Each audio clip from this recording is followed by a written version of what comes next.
안녕하세요. 소중한 나 무한행복 광우 스님입니다. 오늘도 이렇게 만나 뵙게 돼서 너무나 반갑습니다. 어느 어린 불자분에게 편지가 왔습니다. 너무나 내용이 재밌어서 제가 오늘 여러분들에게 이 편지를 소개할까 합니다. 한번 잘 들어보시기 바랍니다.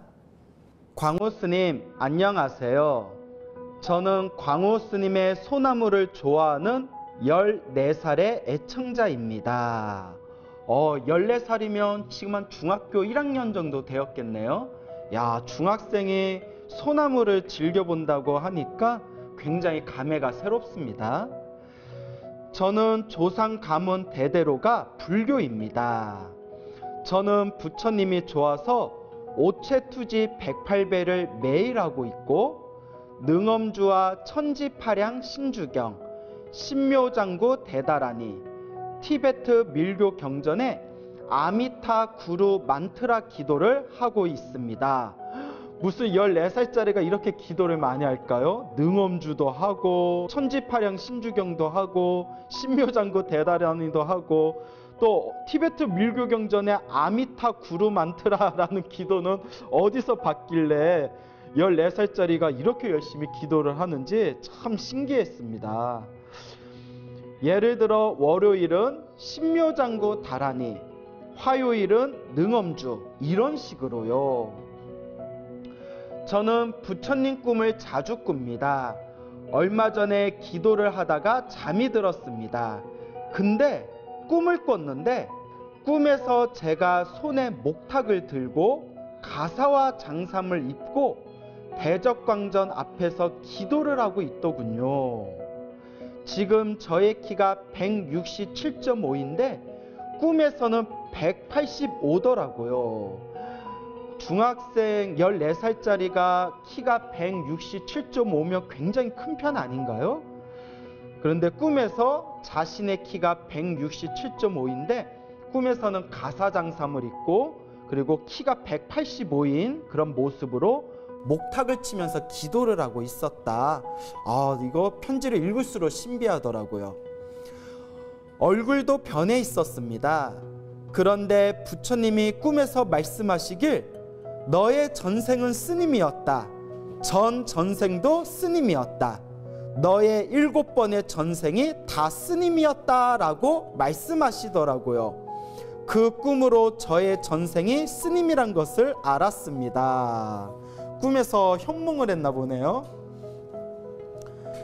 제 입으로 말하기는 좀 그렇지만 저는 한 번 본 경전은 거의 다 외우고 다녔습니다. 독송과 절을 잘해서 주변 보살님들이 별명을 지어주었습니다. 그 별명이 절 잘하는 총각입니다. 저는 스님이 되고 싶습니다. 이야, 대단하다. 14살 된 어린 소년이 스님이 되고 싶다는 마음을 일으켰다는 것 자체가 정말 전생에 복과 성근을 많이 지은 아이구나 라는 생각이 드네요. 그런데 제가 낚시와 고기를 좋아해서 문제입니다. 이건 아닌 것 같아요. 진정한 불자라면 취미생활로 낚시를 하는 것은 반드시 금지해야 됩니다. 우리가 부처님 경전을 볼 때 항상 이 살생의 업보에 대한 이야기가 나옵니다. 먹고 살려고 어쩔 수 없이 낚시를 하거나 사냥을 하는 것도 좋은 업이 되질 못하는데 하물며 수행을 하는 불자가 취미생활을 위해서 낚시를 하는 것은 절대 좋은 업이 될 수가 없습니다. 그러니까 우리 편지를 보내주신 우리 아무개군 진정한 불제자가 되고 싶다면 취미생활로 하는 낚시는 꼭 내려놓으시기를 제가 간곡하게 권유드리고 싶습니다. 지킬 수 있겠죠? 그리고 고기를 좋아해서 문제입니다. 물론 우리 부처님 경전에는 대승경전에서는 고기를 먹지 않는 것 자체가 복이 되고 선업이 된다라는 말씀이 있습니다. 그런데 또 초기 경전에 보면 내가 직접 잡은 고기가 아니면 또 고기를 먹는 그런 내용도 나오더라고요. 그래서 고기를 안 먹을수록 좋겠지만 지금 또 한창 자랄 때니까 너무 고기가 땡길 때에는 직접 잡은 고기가 아닌 거, 이미 죽어 있는 고기는 조금 건강을 위해서 좀 먹는다 하더라도 큰 문제는 없을 것 같습니다.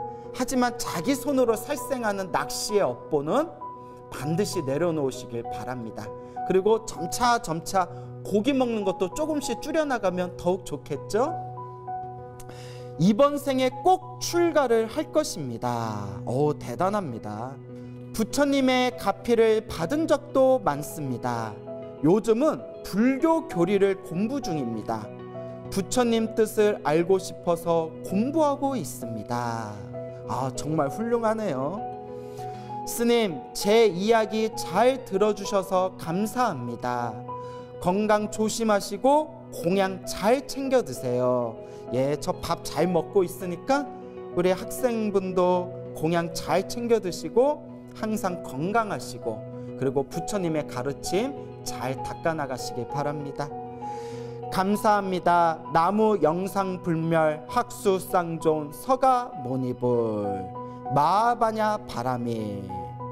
아참, 저는 박스로 불상을 만들거나 부처님 그림을 즐겨 그립니다. 잘 그려요. 우리 이 편지를 보내주신 학생분이 직접 자기가 그린 요 부처님의 모습을 저에게 보내왔습니다. 자, 한번 영상으로 보실까요? 짠! 어떻게 보이시나요? 근데 편지에서 부처님 그림을 즐겨 그립니다. 잘 그려요 라고 했는데 열심히 그리셨네요. 하여튼 이렇게 소중한 편지와 그림 보내주셔서 너무너무 고맙습니다. 부처님 가피 받으세요.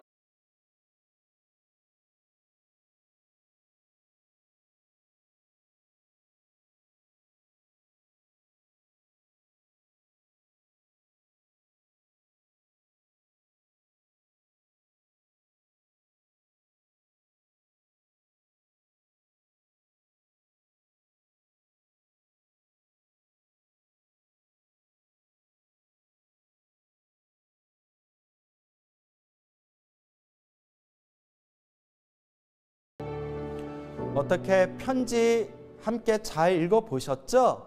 정말 신기합니다. 어떻게 14살 된 어린 소년이 이렇게 부처님을 좋아하고 이렇게 부처님 가르침을 좋아하고 이렇게 기도를 열심히 할 수 있다니. 그리고 저는 반드시 스님이 되겠습니다 라는 출가자의 마음을 일으켰다는 것 자체가 너무나 장하고 너무나 그 마음이 예쁩니다. 그래서 이런 아이들을 볼 때 제가 호련히 생각되는 것이 아마도 전생에 부처님 법과 인연이 깊은 사람들이 이렇게 어린 나이에도 부처님 가르침에 믿음을 일으킬 수 있지 않겠느냐, 이런 생각이 듭니다. 얼마 전에도 굉장히 재미난 아이를 만났습니다. 제가 며칠 전에 충청북도 단양에 있는 제 개인 사찰에 잠시 갔다 왔는데요. 그 단양에 있을 때 어린 소녀가, 8살 된 어린 소녀가 할머니와 어머니와 함께 저를 찾아온 겁니다. 그런데 이 아이가 지금 강원도에서 살고 있는데요. 지금 8살이 됐어요.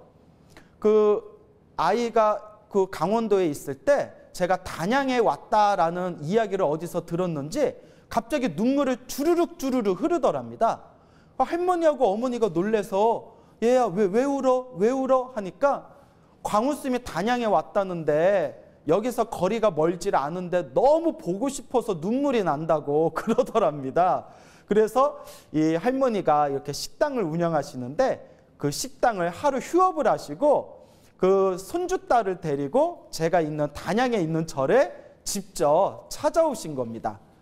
그래서 강원도에서 지금 어린 소녀가 저를 보러 지금 오고 있다는 이야기를 듣고 아 그래요? 하고 이제 기다리고 있는데 그 아이 8살짜리 아이가 딱 절에 도착을 했는데 제가 깜짝 놀랐습니다.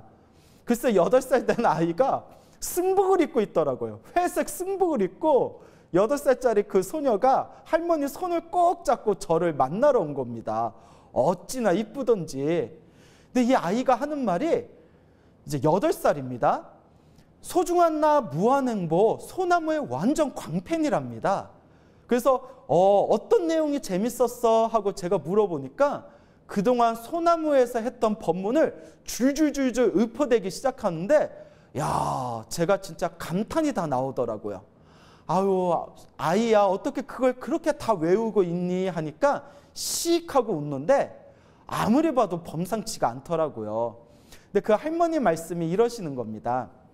요 아이가 5살 때 어린이집에서 이제 활동을 하고 있었을 때 하루는 장난감을 크게 무언가를 만들어 놓고 어린이집에 같이 다니는 아이들을 길게 줄 세워서 한 명씩 한 명씩 장난감 앞에서 절을 시키더랍니다. 그러니까 어린이집 선생님이 그거 보고 희한해가지고 얘 너 지금 뭐 하는 거니? 하고 물어보니까 장난감을 가리키면서 요거는 부처님이고요, 애들한테 부처님한테 삼배하는 거 가르치고 있어요 하더랍니다. 5살 때. 어린이집 그 선생님이 너무 놀래가지고, 또 하필이면 어린이집 선생님이 또 교회 다니시는 분이었대요. 그래서 집에 문의 전화가 왔다는 겁니다. 아니 뭐 장난감을 부처님이라고 만들어 놓고 아이들 길게 줄 씌워 놓고 거기다가 절 삼배시키는 걸 가르친다고 하는데 뭐 집에 무슨 일이 있나요? 이렇게 선생님이 전화를 해서 물어보더랍니다. 그래서 야, 5살 때 어떻게 그런 마음을 낼 수가 있을까? 그리고 또 이 아이가 엄마한테 받은 용돈을 1,000원이든 5,000원이든 10,000원이든 이렇게 꼬깃꼬깃 그것을 잘 저금해 놨다가 그 8살짜리가 절에 가면 불전함에다가 꼭 자기 용돈을 이렇게 부처님 앞에다 넣어둔답니다. 야, 어떻게 아이가 그럴 수가 있죠? 그리고 항상 매일마다 딱 스님들처럼 가부좌를 딱 한 뒤에 관세음보살 연부를 하면서 명상을 하더랍니다. 8살짜리가. 그래서 그 아이한테 야, 너는 정말 전생에 스님이었겠다. 전생에 정말 스님이 아니었으면 어떻게 이번 생에 이 어린 나이에 그런 언행을 일으킬 수가 있겠느냐. 야, 정말 묘하고 묘하다라고 제가 참 칭찬하고 마음으로 크게 감탄한 적이 있었습니다. 그래서 그 아이가 너무너무 법명을 가지고 싶다고 해서, 그래서 제가 그 자리에서 화엄경의 선제동자를 본따 가지고 그 소녀에게, 그 아이에게 선제라는 그런 법명을 지어줬습니다.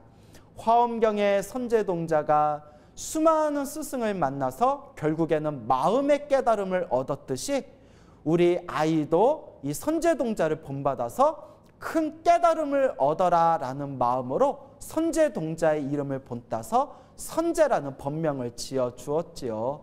그래서 금방 편지를 보내주신 14살 소년이라든가, 또 제가 지금 말씀드린 강원도에서 살고 있는 우리 8살 우리 이 소녀의 이야기를 가만히 생각해 볼 때, 정말 전생에 자기가 지어놓은 불법의 인연이 아니라면 감히 어린 나이에 이와 같은 부처님에 대한 믿음을 활짝 일으킬 수 있겠는가, 다시 한번 감탄하고 또한 감탄한 적이 있었습니다. 여러분은 어떻게 생각하십니까? 우리가 이번 생에 태어날 때 우리의 성격이라는 게 보통 후천적으로 성격이 형성되고 개발되는 경우도 있지만, 요새 많은 과학자들의 연구 결과 성격이라는 게 본래 타고나는 게 더 강하다고 합니다. 그러니까 어느 정도 이번 생에 이 세상에 딱 태어날 때 어느 정도 자신의 성격이 형성되었다는 것이죠. 근데 불교에서도 그와 비슷한 이야기를 합니다. 사람의 성격이나 사람의 성향이라는 게 전생에 자기가 지었던 업의 습관에 의해서 이번 생에 자신의 성격, 성향, 습관이 전생에 영향을 받아 살아가고 주어진다라는 가르침이 있습니다. 아무래도 전생에 어리석은 삶을 살았던 사람이 있다면 이번 생에도 좀 지혜가 우둔하고 살아가는 모습의 언행이 좀 어리석을 수가 있고요. 전생에 복을 많이 짓고 지혜를 많이 닦은 사람이라면 이번 생에 태어났을 때부터 지혜 총명하고 항상 반듯하고 항상 올바른 길을 가는 그런 성향이나 습관이 있다는 것이죠. 근데 저도 주변의 사람들을 보면 그런 점을 많이 느낍니다. 어떤 사람은 몇 마디 좋은 이야기만 해줘도 딱 알아차리고 부처님의 가르침을 잘 닦아나가는 사람이 있는가 하면, 어떤 사람은 아무리 좋은 이야기를 해주고 아무리 부처님의 바른 가르침을 전해주어도 우의독경이라, 속위에 경 있는 것처럼 니는 니대로 살아라, 나는 나대로 살겠다, 이런 어리석은 마음을 일으키는 사람을 주변에서 많이 본 적이 있습니다. 도대체 왜 그런 걸까? 왜 어떤 사람은 부처님의 가르침을 조금만 들어도 바로바로 알아차리고 바로바로 지혜롭게 올바른 길을 가는 사람이 있는데, 왜 어떤 사람들은 아무리 좋은 이야기를 해주고 아무리 부처님의 소중한 이야기를 해주어도 전혀 알아듣지를 못하는 것일까? 그것을 우리는 자기가 전생에 지었던 업의 습관의 영향 때문이다라고 말할 수가 있습니다. 내가 전생에 복을 많이 짓고 지혜를 많이 짓고 부처님 가르침과 인연이 깊었던 사람이라면 이번 생에 부처님의 가르침을 조금만 접했어도 자신이 전생에 지었던 지혜의 씨앗이 싹을 틔워서 올바른 정법의 길을 가는 사람들이 있고, 전생에 어리석었던 길을 많이 걸었던 사람들은 이번 생에 아무리 소중한 가르침을 만나도 그 소중한 가르침의 올바른 정법을 제대로 바르게 받아들일 수가 없는 겁니다. 그래서 우리가 부처님의 가르침을 공부하면서 경전에 나와 있는 수많은 이야기나 설화들을 살펴보게 되면, 내가 전생에 지었던 업의 영향에서 우리가 이번 생에 자유로울 수가 없구나라는 것을 많이 느끼게 됩니다. 물론 부처님께서는 이와 같이 말씀하셨습니다. 과거는 이미 지나갔다. 미래는 아직 오지 않았다. 현재 이 순간에 최선을 다해라. 이런 좋은 말씀도 있지만, 그렇지만 또 다른 경전의 내용들을 보면 이번 생에 내가 겪고 있는 것이 전생에 지었던 내 업의 결과이고, 지금 이번 생에 내가 짓고 있는 것들이 바로 미래 생의 결과가 돼서 돌아올 것이다 라고 또한 말씀하셨습니다. 여러분들은 지금 어떤 업을 짓고 계십니까? 여러분들은 지금 어떤 습관으로 살아가고 계십니까? 여러분들은 지금 선업을 짓고 계십니까? 악업을 짓고 계십니까? 여러분들은 지금 좋은 습관에서 살고 계십니까? 나쁜 습관 속에서 살고 계십니까? 그걸 꿰뚫어 보는 게 바로 알아차림입니다. 우리는 끊임없이 내 마음을 제대로 알아차리지 못하고 끊임없이 내 마음을 놓치면서 살아가고 있습니다. 끊임없이 우리는 자기 자신의 몸과 마음을 자꾸 알아차려야 됩니다.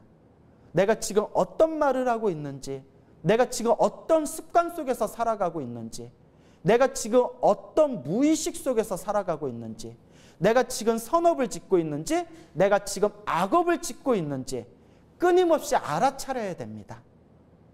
그렇지만 우리의 중생들은 업장이 너무 두꺼워서 이 집착과 망상 때문에 알아차림을 자꾸 놓칩니다.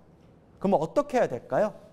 놓치면 내가 놓쳤구나 또 알아차리고, 그러다 놓치면 내가 또 놓쳤구나 또 알아차리면서 자꾸 나쁜 습관은 자꾸 소멸해 가야 하고, 좋은 습관은 자꾸 늘려나가야 되고, 악업이 있으면 자꾸 소멸해야 되고, 끊임없이 선업을 짓도록 노력해야 됩니다. 아침에 눈을 뜨면 관세음보살, 설거지를 하면서도 관세음보살, 밥 먹을 때도 관세음보살, 전철을 타거나 지하철을 타고 회사에 가거나 직장생활을 할 때에도 관세음보살, 관세음보살, 관세음보살을 부르든 지장보살을 부르든 나무아미타불을 부르든 온만이 반매음을 부르든 신묘장구 다란이를 부르든 능엄주를 하든 금강경을 독송하든 법화경을 사경하든 항상 일상생활 가운데에서 내 업장을 소멸하고 선업을 증장시키도록 끊임없이 알아차리고 노력해야 됩니다. 자기가 지었던 업의 인연 속에서 우리는 현재를 살아가고 있습니다. 그리고 내가 지금 짓고 있는 지금 현재의 나의 모습을 통해서 나의 미래의 행복과 불행의 갈림길을 펼쳐지게 됩니다. 그러니 우리 불제자 여러분들께서는 내가 이번 생에 사람으로 태어나고 이번 생에 부처님의 법을 만났구나라는 이 소중한 인연을 결코 헛되이 흘려버리지 마시고 사람으로 태어난 것에 대한 고마움, 불법을 만난 것에 대한 소중함, 그 깨끗하고 맑은 마음으로 부처님의 가르침을 잘 닦아나가시기 바랍니다.